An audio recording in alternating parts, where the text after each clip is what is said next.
নমস্কার বন্ধুরা, কেমন আছেন সবাই? নিশ্চয়ই ভীষণ ভালো আছেন। আমিও খুব ভালো আছি। Welcome to my cooking channel মায়ের সহজ রান্নায় সবাইকে জানাই স্বাগত। আজকে আমি একটা তেঁতোর রেসিপি নিয়ে এসেছি। এটা শুক্তোই বলা চলে।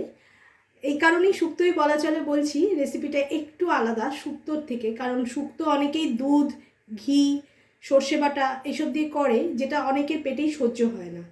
সেই জন্য আমি এক রকমের রেসিপি নিয়ে এসেছি, যেটা তেতো থাকবে এবং শুক্তোর সমস্ত সবজি থাকবে, কিন্তু সর্ষে বাটা, দুধ, ঘি এগুলো কিছুই থাকবে না। আমি এখানে ডাঁটা, গাজর, পেঁপে, বরবটি, মিষ্টি আলু, শক্ত সবজিগুলো আমি এক জায়গায় করে নিয়েছি। আরও আমি সবজি দেবো, সেগুলো আমি আস্তে আস্তে দেখিয়ে নিচ্ছি আপনাদের।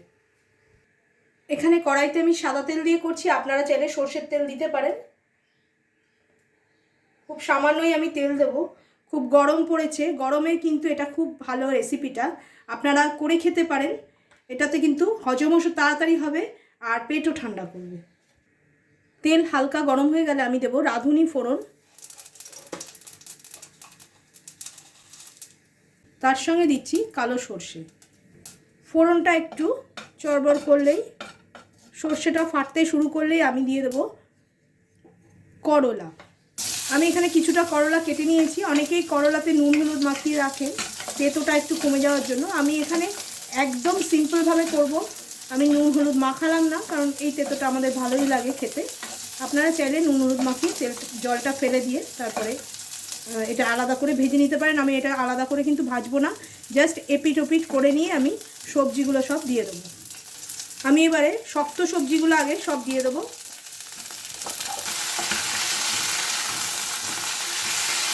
এই সবজিগুলো সেদ্ধ হতে একটু টাইম লাগবে, ওই জন্যই আমি এটা আগে দিয়ে দিয়েছি।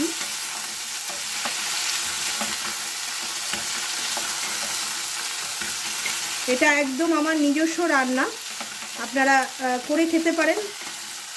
গরমকালে পেট ঠান্ডা করবে, আর শুক্তো খাওয়ার যে দুঃখটা, অনেকে খেতে পারেন না বলে, সেই দুঃখটাও কিন্তু থাকবে না। অনেক রকম সবজি দিয়ে এই শুক্তোটা খেতেই পারেন। এবারে আমি একটুখানি নুন আর হলুদ দিয়ে চাপা দিয়ে দেবো। আমি প্রথমে অল্প নুন দিচ্ছি, পরে লাগলে আমি আরও নুন দেব। শুক্তোতে খুব একটা হলুদ যায় না, অনেকেই দেন না, তবে আমি হালকা করে অল্প হলুদ দিচ্ছি। এইবারে নাড়াচাড়া করে আমি একটুখানি এটা ঢাকা দিয়ে রেখে দেবো।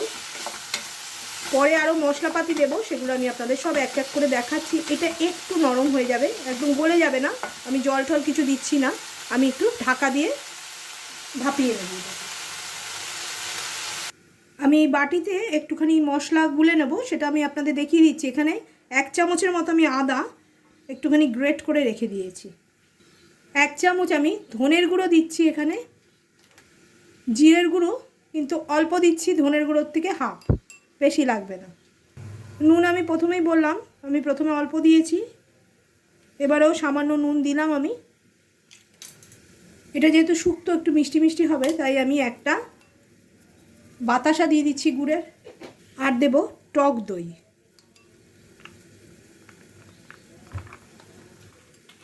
টক দইটাকে দিয়ে আমি খুব ভালো করে মশলাটাকে ফেটিয়ে নেব। আমি প্রথমেই বলেছিলাম এটা শুক্তোর মতো, কিন্তু এটা কিন্তু শুক্তো নয়। আর টক দইটা যদি দানা দানাও হয়ে যায়, সেক্ষেত্রেও কিন্তু খুব একটা খারাপ লাগবে না।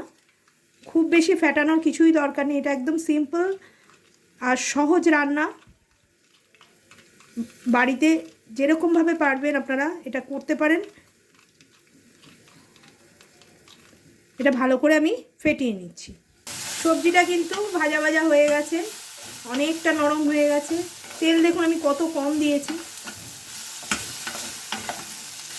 এইবারে আমি দইটা দিয়ে দেবো। আমি প্রথমেই বললাম রান্নাটা একদম অন্য রকম, কিন্তু খেতে অসাধারণ লাগবে। সাদা ঝরঝরে ভাতের সঙ্গে এটা আপনারা যখন করে খাবেন, তখন কিন্তু খুব ভালো লাগবে। এইবার এই মশলাটা দিয়ে আমি একটু ঢেকে রেখে দেবো, আর একটু মশলাটার সঙ্গে এই সবজিগুলো সেদ্ধ হয়ে যাক।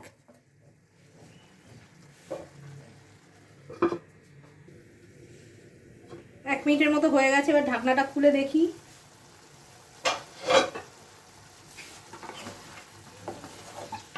দেখুন কালারটাও সুন্দর এসছে, সবজিগুলো সেদ্ধ প্রায় হয়ে গেছে।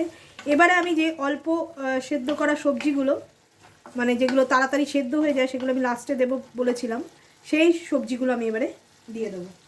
এখানে আছে বেগুন, আর আছে কুমড়ো, ঝিঙে, আর আছে কাঁচকলা।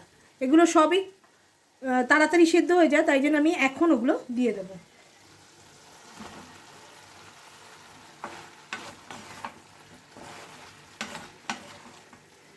রান্নাটা একটু গামাখা হলেই ভালো লাগবে, তবে আমি একটু ওই দইয়ের বাটি ধোয়া জলটা দেব। আমি আলু দিইনি, তার বদলে মিষ্টি আলু দিয়েছি। আপনারা আলু মিষ্টি আলু দুটোই দিতে পারেন। আর করলা দিলেও কিন্তু এই রান্নাটা খুব একটা তেতো হবে না। আপনারা করলা বাদ দিয়েও এরকম সবজি করতে পারেন, গরমকালে খুব ভালো লাগবে। আর এটা কিন্তু পাতলা হবে না, একটু গামাখাই হবে। আমি এবারে বাটি ধোয়া জলটা দিয়ে দেবো, আর একটু আমি জল দিয়ে দিলাম, না হলে একদম শুকিয়ে যাবে আর ঝিঙে থেকে জল বেরোবে। বেগুন টেগুন তো এক্ষুনি সেদ্ধ হয়ে যাবে। রান্নাটা কিন্তু আপনারা করে খান। এটা করলাটা বাদ দিয়ে খেলে কিন্তু আপনারা রুটির সঙ্গেও রাত্রেবেলা খেতে পারবেন। আমি বড়ি দেবো লাস্টের দিকে, বড়িটা দিয়ে দিচ্ছি আমি, বড়িটা গলে যায়, ওই জন্য বড়িটা আমি ভেঙে শেষের দিকে দিয়ে দেবো। আমি এবারে ঢেকে রেখে দেবো যতক্ষণ না এই সবজিটা সেদ্ধ হয়ে যায়।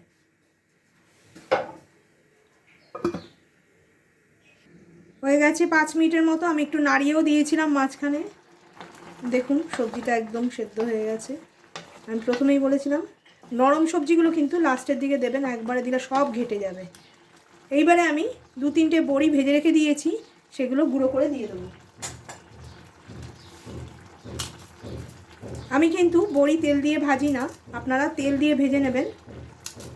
আমি জাস্ট শুকনো কড়াইয়ে তেলে রেখে দিই। আমি 2টো বড়ি এখানে দিলাম।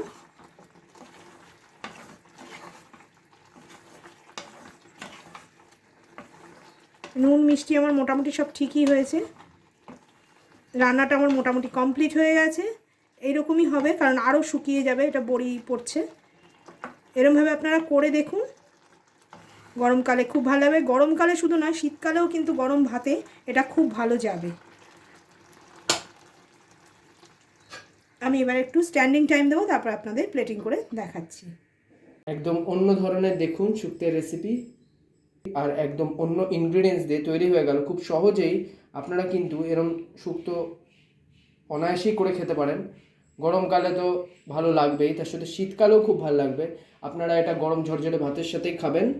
রান্নাটা কিন্তু আপনারা অবশ্যই ট্রাই করবেন, আর আমাদের কমেন্টের মাধ্যমে লিখে জানাতে ভুলবেন না আপনাদের রান্নাটা কেমন লাগলো। ভিডিওটা ভালো লাগলে বেশি বেশি করে লাইক করবেন, বন্ধুবান্ধব আর রিলেটিভসদের সাথে বেশি বেশি করে শেয়ার করবেন। আর যারা এখনও চ্যানেলটাকে সাবস্ক্রাইব করেননি, তারা সাবস্ক্রাইব করে অল বাটনটি প্রেস করে দেবেন। আর আমাদের ফেসবুকে একটা পেজ আছে মায়ের সহজ রান্না বলে, ওটাকে যারা এখনও ফলো করেননি তারা ফলো করে দেবেন। আমরা এমনি নতুন ধরনের রান্নার নোটিফিকেশান ওখানে দিতে থাকি। ধন্যবাদ।